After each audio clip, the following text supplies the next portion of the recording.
ठीक है दोस्तों, इस सुनहरे बालों वाली ऑस्ट्रेलियाई नो मुस्लिम लिली जे को याद है? वही है ये।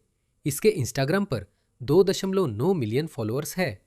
इसके यूट्यूब पर करीब 5 लाख सब्सक्राइबर हैं। तो आप जानते ही हैं, कहने की ज़रूरत नहीं है, वो बहुत ही कम समय में एक बड़ी सोशल मीडिया इन्फ्लुएंसर बन गए। और उस तरह की बदनामी या कुख्याति हासिल करने का एक तरीका है कि आप ऐसे लोगों का एक बड़ा और बेवकूफ़ समूह ढूंढ ले। वोक वामपंथी पागलों के अलावा आपके पास मुसलमान भी हैं।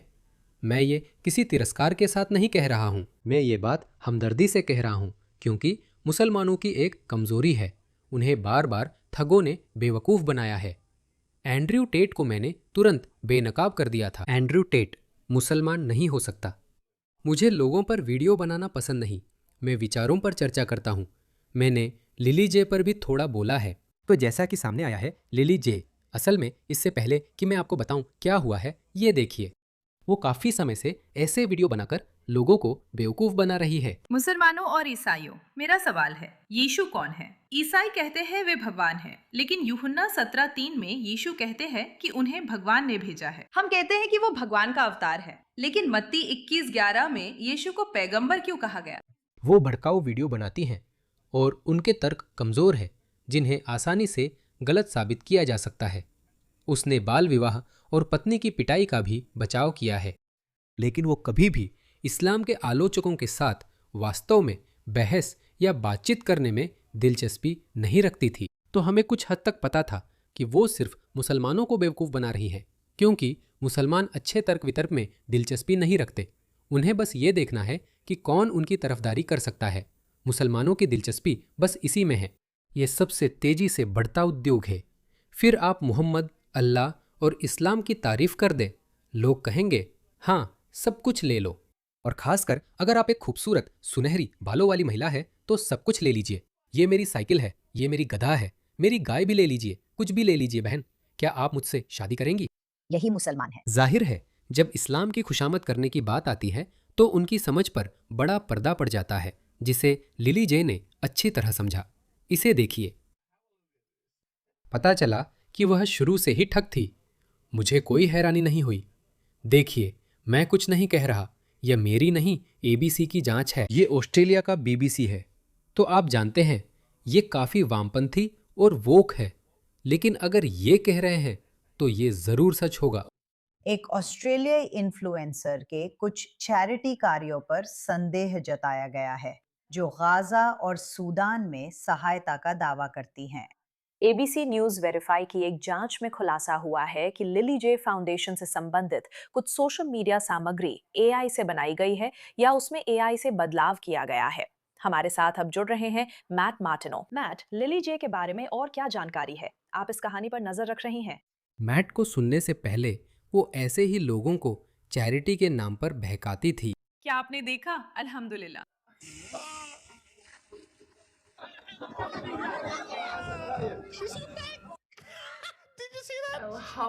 वो उसने नकली आंसू पोंछे। बिल्ला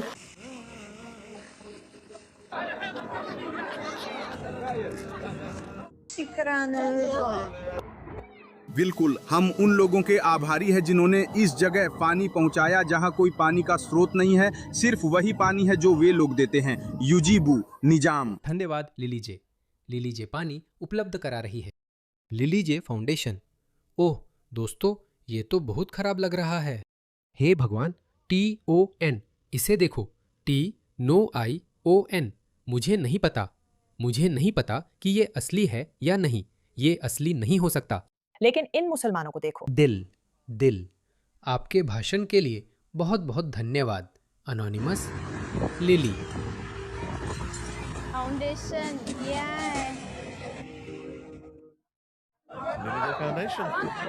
ट्रक जिन पर लिली जे फाउंडेशन लिखा है। यही तरीका एंड्रू टेट ने मुसलमानों को बेवकूफ़ बनाने में अपनाया था। यही उसने किया था। मुझे लगता है वह डिब्बे बांट रहा था, तो उसकी चाल ये थी कि उसने अपने लोगों से कुछ और लोगों को, गजावासियों को, फ्री लंच के लंच बॉक्स बांटते हुए वीडियो बनवाई। लोगों ने कहा कि ये बस 100 लंच बॉक्स थे, फोटो खिंचवाने के लिए।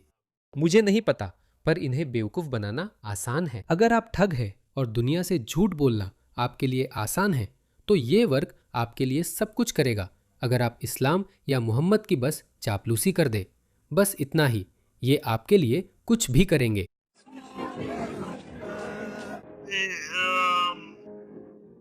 इसे देखो। अरे मुसलमानों, चाची मीत, आज का दिन सबसे दुखद पलों में से एक है। मेरे भाई ओजी का अभी अभी निधन हो गया और ये उनकी क्या वह उसका सगा भाई था? अपने आखिरी दिनों में भी उसने प्रार्थना करना नहीं छोड़ा, विश्वास करना नहीं छोड़ा। आपको तब तक एहसास नहीं होता कि जिंदगी कितनी छोटी है जब तक बहुत देर न हो जाए। जब तक कर सकते हो अपने परिवार को गले लगाओ। मुझे प्रेरित किया कि क्या वह उसका सगा भाई है? मुझे नहीं पता कि वह असली भाई है या नहीं। ठीक है, अगर वह उसका सगा भाई है तो मैं उसका मजाक नहीं उड़ाऊंगा। मुझे लगा वह बस कह रही थी भाई ऑजी। नहीं, मुझे नहीं पता कि वह असली भाई है या नहीं, मुझे नहीं पता। ठीक है, खैर चलो वीडियो देख लेते हैं। मैं कोशिश करूंगा संवेदनशील रहूं। मेरे लिए आखिरी संदेश, सलाम अलैकुम। अली, मैं आभारी हूं, माफ करना। लिली, तुम एक लेजेंड हो। प्यार और तुम हमेशा के लिए भगवान के लिए जीवित रहोगी, मुझे पता है। बेचारा, वो जिस औरत की पूजा करता था वही कह रही है तुम लेजेंड हो। बेचारे ने अपनी आखिरी सांसें एक ठग, धोखेबाज पर बर्बाद कर दी। मैं तुम्हें रोक कर ही रहूंगा। कभी नहीं। देखो, तुम लोग सच में बहुत गुस्से में हो। हम लोगों के बैंक खातों को खाली कर रहे हैं। हाँ। अब मुझ पर उनकी इच्छाएं पूरी करने की बड़ी जिम्मेदारी है और भी ज्यादा देने और मदद करने की। उन्होंने मुझे कभी ना रुकने की प्रेरणा दी। ऑजी सब कुछ थे। वो लोगों को ठगना कभी नहीं छोड़ेगा। अरे वाह, उन्हें 1 महीने पहले स्टेज 4 आक्रामक कैंसर पता चला। उनका शरीर तेजी से कमजोर हुआ। थाईलैंड में छुट्टी के दौरान सब कुछ रातों रात बदल गया। उन्हें जल्दी अस्पताल ले जाया गया और घर लाने को मेडिकल एम्बुलेंस मंगानी पड़ी। अस्पताल में वो दुआ करते और कुरान सुनते रहे। फिर भी कुरान उनकी मदद नहीं कर सकी। वो बस बार बार एक ही बात दोहराते रहे, मैं तुमसे वादा करता हूँ मुसलमानों के लिए मौत नहीं है, हम फिर मिलेंगे। उनका हौसला बहुत मजबूत था और अपने आखिरी दिनों में वो बहुत बहादुर और सब्र वाले थे। जैसा कि पता चला, वो दूसरों की मौत का इस्तेमाल अपनी चैरिटी को आगे बढ़ाने के लिए कर रही थी। लिली जे, एक ऑस्ट्रेलियाई इन्फ्लुएंसर, ने अपने 3 मिलियन इंस्टाग्राम फॉलोअर्स के साथ इस्लाम में धर्म परिवर्तन साझा किया। पिछले साल उन्होंने अपने नाम से एक फाउंडेशन स्थापित किया जो दावा करता है कि वो गाजा, युगांडा, सूडान और कई अन्य जगहों पर सहायता पहुंचाता है। हमने उनकी कुछ सामग्री की जांच की और खास तौर पर एक वीडियो की जिसमें वो दावा करती हैं कि उन्होंने युगांडा में एक अनाथालय स्थापित किया है। हमें इसमें एआई से छेड़छाड़ के सबूत मिले। ऐसा लगता है कि उन्होंने खुद को युगांडा के अनाथालय में दिखाया है। फिर हम युगांडा सरकार के पास गए ये जानने कि क्या उन्हें इसकी जानकारी है या अनाथालय वहां पंजीकृत है, लेकिन कोई सबूत नहीं मिला। और हमने वहां मौजूद सहायता कर्मियों या सहायता संगठनों से भी पूछा कि क्या उन्होंने इस फाउंडेशन के बारे में सुना है, लेकिन उन्होंने भी इसके बारे में नहीं सुना था। तो इससे वाकई में उस खास चैरिटी के काम पर सवाल उठते हैं जिसके बारे में वो दावा करती हैं कि उन्होंने किया है। आप जानती हैं मैथ, जब हम उनके सोशल मीडिया की रील्स देखते हैं तो ये असली लगती है। तो फिर आपको कैसे पता चला कि ये असल में एआई द्वारा बनाई गई है? लिली जे फाउंडेशन।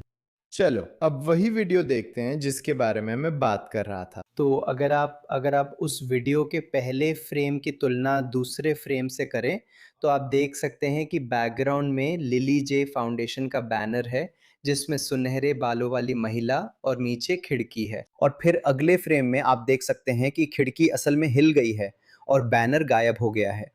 तो एआई बेवकूफ। विवरण पर ध्यान नहीं दिया। शैतान तो बारीकियों में छुपा होता है, वही शैतान है। इसे भौतिकी और वास्तविकता के नियमों का पालन करना चाहिए, है ना? इसी को हम ड्रिफ्ट कहते हैं। एआई की गलतियां जो विभिन्न एआई दृश्यों या एआई और वास्तविकता के बीच होती हैं। एआई में इसे ड्रिफ्ट, असली जिंदगी में ग्रिफ्ट कहते हैं। अब हमने उस मानवतावादी पुरस्कार की भी जांच की जिसके बारे में फाउंडेशन ने दावा किया था कि लिली जे ने गर्व से वो पुरस्कार जीता था। यही वाला। हाँ, यही है। ये उसकी पुरस्कार जीतने की एआई द्वारा बनी तस्वीरें हैं। हम इसे साबित कर सकते हैं क्योंकि गूगल जैसी कंपनियां और मैं तो 1 लाख सब्सक्राइबर पार करने के बाद भी यूट्यूब का प्लाक नहीं पा सकता, जानते हो? क्योंकि शायद मेरा कंटेंट बहुत विवादास्पद है। यूनियन जैक के पीछे एक रखा है, वो मेरे उर्दू चैनल के लिए है। इंग्लिश चैनल के लिए कभी नहीं मिला, इसलिए कभी सोचा नहीं। शायद मुझे नकली बना लेना चाहिए। उनका दिमाग कैसे काम करता है? या तो आप ठग हैं या नहीं है। गूगल और ओपन एआई अब अपने टूल्स से बनाए गए कंटेंट पर एक अदृश्य वाटरमार्क लगा देते हैं। आप उसे ऑनलाइन डिटेक्टर से जांच सकते हैं। हमने ओपन एआई के डिटेक्टर पर जांचा और उसमें ओपन एआई की छाप आ गई। इसमें समस्या ये है कि ये डिटेक्टर सिर्फ अपनी कंपनी का कंटेंट पहचानते हैं। अगर रिजल्ट नेगेटिव हो तो इसका मतलब ये नहीं कि वो एआई नहीं है, इसका मतलब है कि वो उस कंपनी के एआई से नहीं बना था। बहुत दिलचस्प है, इससे काफी सारे सवाल उठते हैं। जाहिर है जब आप इस तरह की कहानियां सामने आते देखते हैं तो ये चैरिटी में दान देने के नजरिए को कैसे बदलता है? देखिए, ज़्यादातर चैरिटी संस्थाएं अच्छी तरह से काम करती हैं, तो मुझे नहीं लगता कि इससे लोगों का भरोसा चैरिटी पर बदलना चाहिए। चैरिटी ऑस्ट्रेलिया में जो चैरिटी संस्थाएं काम करती हैं, अगर लोग किसी चैरिटी को लेकर चिंतित हैं, तो इस खास फाउंडेशन के मामले में इसकी वेबसाइट पर एक दिलचस्प स्वीकारोक्ति है कि ये वास्तव में एक पंजीकृत चैरिटी नहीं है। ऑस्ट्रेलिया में आपको Australian charities and not for profit commission में चैरिटी के रूप में पंजीकृत होना ज़रूरी है। मुसलमान ज़रूरी जांच नहीं करते। जैसे मैंने कहा, इस्लाम और मोहम्मद के बारे में अच्छी बातें बोल दो, सब मान लेते हैं। जो चाहो ले लो, मैं कुछ भी कर दूंगा, ये लो मेरी मोटर बाइक। ये एक नियामक है जो पारदर्शी रिपोर्ट्स की मांग करता है और अगर कोई गड़बड़ी होती है तो उसमें हस्तक्षेप भी कर सकता है। तो आप वास्तव में ACNC वेबसाइट पर जा सकते हैं और उस चैरिटी को देख सकते हैं जिसे आप दान देने की सोच रहे हैं। ये सुनिश्चित कर सकते हैं कि वे रजिस्टर्ड हैं।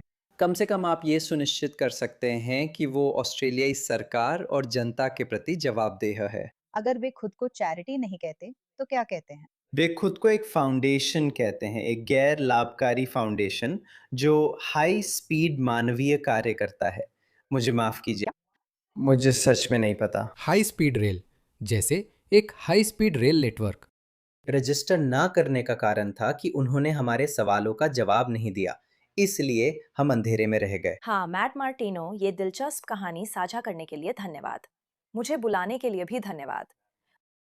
तो ये रहा आपके सामने, आप जानते हैं, ये रहा आपके सामने, और इसे देखिए। देखिए, सबको पता था कि वो संदिग्ध है। इसे सुनिए। कोई ऐसा व्यक्ति जो चैट जीपीटी या एआई का इस्तेमाल सिर्फ लोगों को धोखा देने के लिए करता है, ऐसे लोगों से और क्या उम्मीद करे? इसे सुनिए। ये झूठ निकला। बीबीडी, मेरा एक सवाल है। मुझे अपनी जिंदगी कैसे जीनी चाहिए? क्या मुझे भगवान में विश्वास करना चाहिए? क्या मुझे नास्तिक या अज्ञेयवादी होना चाहिए? मैं खुश रहना चाहती हूँ, मजे करना चाहती हूँ, लेकिन साथ ही मुझे अपने जीवन में उद्देश्य और संतुष्टि भी चाहिए।